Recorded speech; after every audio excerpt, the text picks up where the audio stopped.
छत्तीसगढ़ में इन दिनों कानून व्यवस्था लचर हो चुकी है। पुलिस कार्रवाई पर सवाल उठने शुरू हो चुके हैं। बलौदाबाजार में हिंसा के बाद कवर्धा में भी जो मामले सामने आए, उसके बाद में लगातार सरकार की कानून व्यवस्था सवालों के घेरे में है।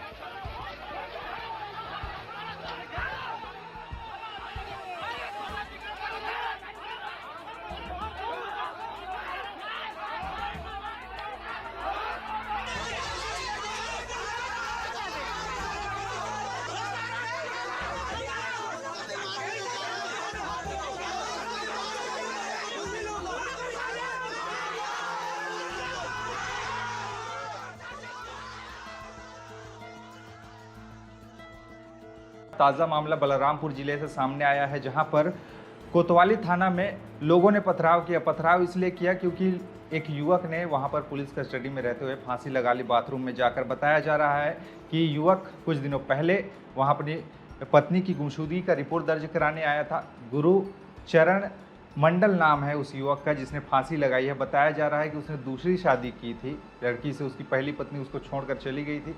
उसके बाद में उसने एक महिला से और शादी की। रीना गिरी नाम है उस महिला का जो घर छोड़कर चली गई, जिसकी गुमशुदगी का रिपोर्ट वो दर्ज कराने आया था। 29 सितंबर को रिपोर्ट दर्ज भी किया गया, लेकिन पुलिस वाले इन्हीं पर शक कर रहे थे। लगातार उनको पूछताछ के लिए थाना बुला के उनको यातनाएं दे रहे थे, ऐसा आरोप है। और इतना घबरा गए युवक कि बाद में जाके उसने बाथरूम में फांसी लगा ली। अब उसके बाद में बवाल शुरू होता है। बवाल ऐसा हुआ कि फांसी लगाने के बाद लोगों को जब इस बात की भनक लगी, तब लोग बड़ी संख्या में थाने का घेराव करने पहुंचे और पथराव शुरू कर दिया। गाड़ियों में भी तोड़फोड़ शुरू की।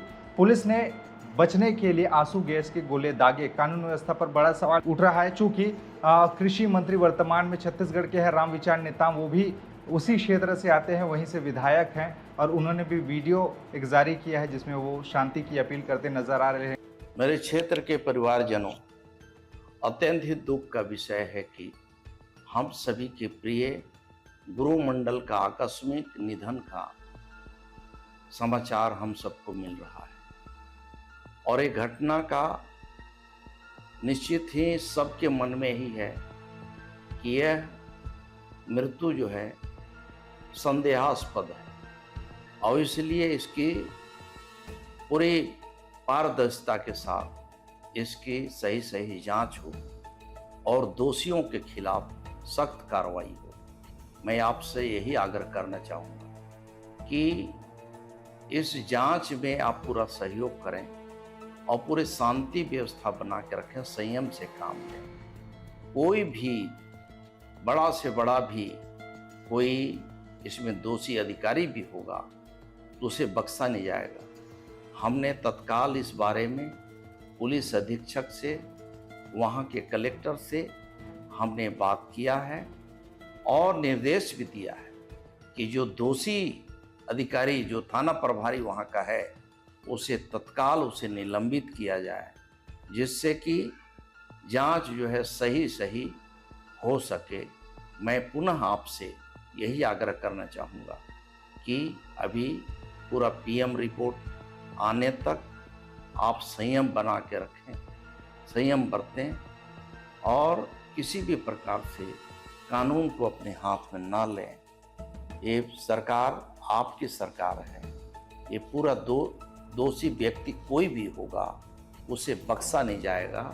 मैं यही आपसे आग्रह करना चाहूँगा। लेकिन बड़ा सवाल कानून व्यवस्था को लेकर उठ रहा है, क्योंकि कुछ समय पहले कवर्धा में भी ऐसा ही मामला सामने आया जहां पर पुलिस कस्टडी में एक युवक की मौत हो गई, जिसको लेकर बड़ा बवाल हुआ था। उसके बाद अब ये ताज़ा मामला है जिसको लेकर विपक्ष भी अब सरकार को घेरने में लगी हुई है। लगातार हमले हो रहे हैं। भूपेश बघेल का ट्वीट आया है, मैं आपको बताता हूँ भूपेश बघेल ने क्या लिखा है ट्विटर पर, यानी एक्स पर उन्होंने लिखा है, लीजिए अब चौथे जिले में बवाल शुरू हो गया। बलरामपुर में लोगों ने कोतवाली घेर ली, महिलाओं ने पथराव किया और पुलिस को आंसू गैस छोड़ने पड़े।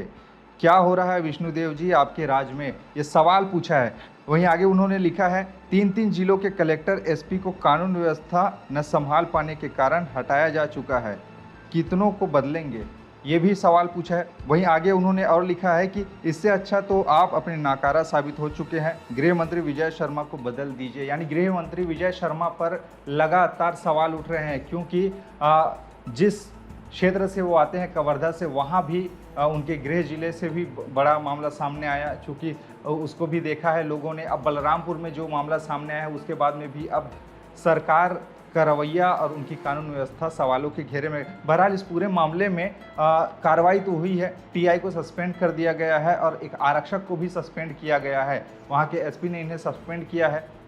लेकिन लगातार हो रहे बवाल के बाद अब सरकार सवालों के घेरे में है। आपको बताता हूं कि इस पूरे मामले में जो सामने आया है, गुरुचरण मंडल के पिता शांति राम मंडल ने आरोप लगाया है। मेरा बहू गुम हो गया, तो हम लोग लेकर आए थे।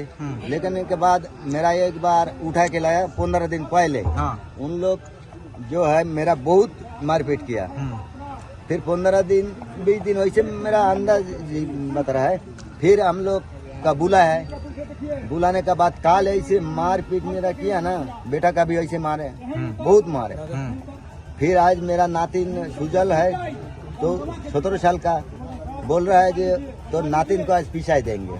वही सुन के ये बात सामने आई है। बाद में जब फांसी लगने के बाद पिता भी अंदर में ही था, उसको बाहर लोगों से मिलने नहीं दिए गए। जब इसकी बात पता चली लोगों को तो उन्होंने वहां पर पथराव शुरू किया। यानी बड़ा सवाल है कानून व्यवस्था को लेकर और लगातार इस तरह के मामले अब गले की फांस बनती जा रही है सरकार। तो देखना बड़ा महत्वपूर्ण होगा कि आखिरकार इन मामलों से कैसे निपटती है बीजेपी सरकार, क्योंकि छत्तीसगढ़ शांति का टापू कहा जाता था अब, लेकिन धीरे धीरे यहाँ पर इस तरह के बवाल शुरू हो रहे हैं जो राष्ट्रीय स्तर पर छत्तीसगढ़ की तस्वीर को धूमिल कर रहे हैं। हमें लगा आपसे पूछा जाना चाहिए कि आप इस पूरे मामले को लेकर क्या सोचते, क्या वाकई बीजेपी की सरकार में इस ढंग का जो काम हो रहा है उसे रोका जाना चाहिए और कानून व्यवस्था की जो सख्ती होनी चाहिए, जो कानून के प्रति लोगों का विश्वास होना चाहिए, क्या अब उठता जा रहा है? कानून की आड़ में अब पुलिसकर्मी ही इस तरह की ज़्यादतियाँ लोगों के साथ कर रहे हैं। ये आप हमें नीचे अपनी राय कमेंट में बताएं और बाकी और भी खबरें हैं जिनके लिए आप बने रहिए छत्तीसगढ़ के साथ। नमस्कार।